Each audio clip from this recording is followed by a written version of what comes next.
अस्सलाम वालेकुम। The republic of Cyprus, जिसको ग्रीक साइप्रस और यूरोपियन साइप्रस भी बोला जाता है, इस कंट्री का वीजा आप सिर्फ एम्बेसी की फीस, वो भी डायरेक्ट एम्बेसी को देके ये वीजा अप्लाई करके हासिल कर सकते हैं। यहाँ पे काफी लोग वीजा एप्लीकेशन फॉर्म में भी मिस्टेक्स करते हैं और उस वजह से भी वीजा रिजेक्ट हो जाता है। मैं आपको फिल करके दिखाऊंगा कि रिपब्लिक ऑफ साइप्रस का वीजा एप्लीकेशन फॉर्म असल में सही फिल कैसे किया जाता है। अगर किसी और कंट्री से वीजा रिफ्यूज्ड है तो फिर क्या करना चाहिए, यहाँ पे भी काफी लोग मिस्टेक्स करते हैं। ये सब आपको इस तरीके से कोई भी एक्सप्लेन नहीं करेगा, क्योंकि इस प्रोसेस के लिए लोग एक बड़ी तादाद में पैसे चार्ज करते हैं। मगर आप इस वीडियो के स्टेप्स को फॉलो करके घर बैठे आप वीजा एप्लीकेशन फॉर्म भी फिल कर सकते हैं और उसके बाद वीजा के लिए अप्लाई भी कर सकते हैं बगैर किसी की हेल्प के, जिसमें आपको किसी को भी पैसे देने की जरूरत नहीं होगी। मगर वीजा एप्लीकेशन फॉर्म फिल करने से पहले और अप्लाई करने से पहले ये तमाम चीजें आपके लिए समझना बहुत ही जरूरी है, अदरवाइज आपकी वीजा एप्लीकेशन इनकम्प्लीट रह सकती है। ये तमाम चीजें आपको मिल जाएंगी इस वीडियो में। अगर मुकम्मल वीडियो देखेंगे हर एक चीज आप समझ पाएंगे, अगर स्किप करके देखेंगे कोई ना कोई चीज आपसे मिस हो जाएगी और हमेशा मिस्टेक्स की वजह से ही या तो वीजा रिजेक्ट हो जाता है या वीजा एप्लीकेशन पेंडिंग में चली जाती है, फिर 2-2, 3-3, 4-4 महीने वीजा प्रोसेस में भी लग जाते हैं। आपके लिए और आपकी फैमिली के लिए कौन से कंट्रीज बेहतरीन हैं टूरिज्म के लिए या वहां पे जाके सेटल होने के लिए, और उन कंट्रीज का वीजा आप कैसे हासिल कर सकते हैं लीगल तरीके से जिसमें आपके पैसे भी जाया ना हो, इन सब पे वीडियोस मुकम्मल मालूमात के साथ आ रहे हैं इस नए यूट्यूब चैनल पे। तो अगर आपने अभी तक इस चैनल को सब्सक्राइब नहीं किया तो इसको सब्सक्राइब कर लें, बेल आइकन प्रेस कर लें, ताकि जो भी नए अपडेट आए उसकी नोटिफिकेशन सबसे पहले आपको मिल सके। द रिपब्लिक ऑफ साइप्रस, जिसको ग्रीक साइप्रस और यूरोपियन साइप्रस भी कहा जाता है, इसका वीजा एप्लीकेशन फॉर्म हम फिल करेंगे। उससे पहले मैं आपके साथ फटाफट से शेयर करता चलूं कि जब आप इस कंट्री के वीजा के लिए अप्लाई करते हैं तो आपको कुछ बेसिक और जरूरी डॉक्यूमेंट्स चाहिए होते हैं, जैसे कि आपका प्रोफेशनल कवर लेटर। इस कवर लेटर में हमें टू द पॉइंट बात करनी होती है और यहाँ पे गलती करने की गुंजाइश नहीं होती। दूसरे नंबर पे हमें चाहिए हमारा day by day travel plan. कितने दिन आप ट्रेवल करेंगे उतने दिन की तमाम एक्टिविटीज हमें डे बाय डे जस्टिफाई करनी होती है इस डॉक्यूमेंट में, और ट्रेवल प्लान उतने दिन का होना चाहिए जो जेन्युइन लगे। तीसरे नंबर पे आपको चाहिए ट्रेवल हिस्ट्री डॉक्यूमेंट। अगर आप पहले कुछ कंट्रीज विजिट कर चुके हैं तो उनको आप अच्छे से जस्टिफाई कर सकते हैं इस डॉक्यूमेंट में। साथ ही ये भी नोट कर लें कि ट्रेवल हिस्ट्री का होना वीजा के लिए अप्लाई करने के लिए लाजमी नहीं होता। ये 3 डॉक्यूमेंट्स प्रोफेशनल तरीके से और इसके अलावा होटल बुकिंग और फ्लाइट रिजर्वेशन, ये 5 डॉक्यूमेंट्स आपको मेरी टीम भी बना के दे सकती है। इस पे हमने बहुत ही कम चार्जेस रखे हैं जो हर कोई अफोर्ड कर सके। आप इस व्हाट्सएप नंबर पे मैसेज या वॉइस मैसेज करके मेरी टीम से राब्ता कर सकते हैं। अगर हम गूगल करते हैं the republic of Cyprus embassy Pakistan तो इस तरीके का रिजल्ट आ जाएगा। ये ऑफिशियल वेबसाइट है, इसको हम यहाँ से ओपन कर देंगे।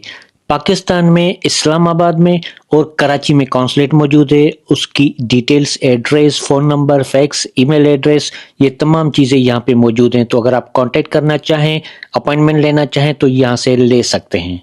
वीज़ा इन्फॉर्मेशन में जनरल इन्फॉर्मेशन में जाएंगे तो यहाँ पे जितने वीज़ा टाइप्स हैं और उस वीज़ा टाइप्स की मिक्स्ड रिक्वायरमेंट्स आपको यहाँ पे मिलेंगी। मगर अगर आप पाकिस्तानी हैं, पाकिस्तान में रहते हैं या पाकिस्तान से बाहर किसी कंट्री में रहते हैं तो एग्जैक्टली आपको कौन से डॉक्यूमेंट्स चाहिए साइप्रस का वीज़ा अप्लाई करने के लिए और आपकी बैंक स्टेटमेंट कितनी होनी चाहिए, इस पे एक मुकम्मल वीडियो इस चैनल पे मौजूद है। उसका लिंक आपको आई बटन पे और इस वीडियो की डिस्क्रिप्शन में भी मिल जाएगा। हम आ जाएंगे वीज़ा एप्लीकेशन वाले टैब पे और first link English visa application form हम यहाँ पे ओपन कर देंगे। ये MS वर्ड में ओपन हो जाएगा। The republic of Cyprus Schengen में नहीं आता, मगर ये वीज़ा एप्लीकेशन फॉर्म उन्हीं का यूज़ करते हैं। तो इस फॉर्म को हम उसी तरीके से फिल करेंगे। हमारा सरनेम, हमारा फर्स्ट नेम, हमारी date of birth, place of birth, country of birth, current nationality हमारी पाकिस्तानी, उसके बाद जेंडर और मैरिटल स्टेटस। इसका बेस्ट तरीका ये है कि जब आप प्रिंट करेंगे फॉर्म को तो फिर ब्लैक पेन से आप इसको टिक कर सकते हैं, वो आसान रहेगा। नंबर 10 उनके लिए है जिनके साथ माइनर छोटे बच्चे ट्रेवल करते हैं और उनके पास लीगल गार्डियन कस्टडी है या नहीं, वो डिटेल यहाँ पे देनी होती है। मैं इसको हम खाली छोड़ देंगे। नंबर 11 में आएगा हमारा CNIC नंबर। नंबर 12 में हमारा पासपोर्ट टाइप जो है ऑर्डिनरी पासपोर्ट, हमारा passport number, date of issue, passport की एक्सपायरी डेट, इशूड बाय हम यहाँ पे लिखते हैं गवर्नमेंट ऑफ पाकिस्तान। नंबर 17 उनके लिए है जिनके फैमिली मेंबर्स शेंगन स्टेट्स में या यूके में रहते हैं, तो इसको हम कर देंगे नॉट एप्लीकेबल। उसके बाद नंबर 18 है, 18 में भी उससे रिलेटेड चीज है, तो अगर आपके लिए एप्लीकेबल है तो ठीक, अदरवाइज इसको भी खाली छोड़ देंगे। नंबर 19 में आएगा हमारा फुल एड्रेस, हमारा ईमेल एड्रेस और हमारा फोन नंबर। नंबर 20 में क्या आप अपने कंट्री ऑफ सिटीजन के अलावा किसी दूसरे कंट्री में रहते हैं? अगर किसी दूसरे कंट्री में रहते हैं तो येस करेंगे और फिर उस कंट्री का वीजा कब तक वैलिड है वो डिटेल हम यहाँ पे नंबर 20 में देंगे। नंबर 21 में हमारा ऑक्यूपेशन और किस कंपनी में काम करते हैं, उस कंपनी का नाम, फोन नंबर और मुकम्मल एड्रेस। पर्पस ऑफ ट्रेवल होगा टूरिज्म, आप अपने हिसाब से टिक कर सकते हैं। नंबर 24 में एडिशनल इंफॉर्मेशन ऑफ पर्पस, आपने जो अपना कवर लेटर लिखा होगा उसमें जो आपने रीजन दिया होगा वहां से आप वो पैराग्राफ कॉपी करके यहाँ पे पेस्ट कर सकते हैं। उसके बाद नंबर 25 में और नंबर 26 में ये शेंगन से रिलेटेड क्वेश्चंस हैं, तो इन दोनों को हम यहाँ पे खाली छोड़ देंगे, ये पहले से डिसेबल्ड है। नंबर 27 में कितनी एंट्रीज आपको चाहिए ये प्रिंट करने के बाद टिक कर सकते हैं। मैं ट्रेवल करूंगा 1 मार्च 2026 से 7 मार्च 2026 तक। नंबर 28 जो है ये भी शेंगन के लिए है, इसको भी हम खाली छोड़ देंगे। नंबर 29 में क्या इस कंट्री के बाद, साइप्रस के बाद किसी दूसरे कंट्री आप ट्रेवल करेंगे और उसका वीजा कब तक वैलिड है, वो डिटेल्स आपको यहाँ पे देनी होगी, अदरवाइज खाली छोड़ सकते हैं। नंबर 13 में क्या किसी इंडिविजुअल पर्सन ने आपको इनवाइट किया है तो उसकी डिटेल्स देंगे, अगर नहीं किया तो यहाँ पे आएगा हमारा होटल का नाम और यहाँ पे होटल की ईमेल एड्रेस, होटल का एड्रेस, दोनों चीजें आएंगी और फोन नंबर, मगर मैं सिर्फ ईमेल एड्रेस लिख रहा हूँ आपको सिर्फ समझाने के लिए।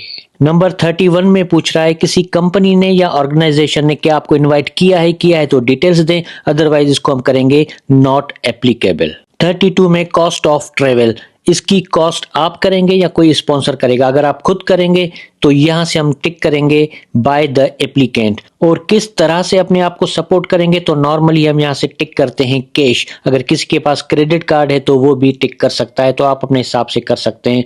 एप्लीकेंट के अलावा अगर किसी और ने ये वीजा एप्लीकेशन फॉर्म फिल किया है तो उसकी डिटेल्स यहाँ पे आएंगी। अगर एप्लीकेंट ने खुद किया है तो यहाँ पे आप सिंपली टाइप कर देंगे नॉट एप्लीकेबल। उसके बाद पूरे वीजा एप्लीकेशन फॉर्म को एक बार आप रिव्यू कर लें, अगर कहीं कोई मिस्टेक हो गई है तो उसको आप ठीक कर सकते हैं। इस फॉर्म को आप PDF में भी सेव कर सकते हैं या डायरेक्ट प्रिंट भी कर सकते हैं, और प्रिंट करने के बाद आप यहाँ पे डेट डालेंगे, सिग्नेचर करेंगे और अपनी वीजा एप्लीकेशन जाके सबमिट करेंगे।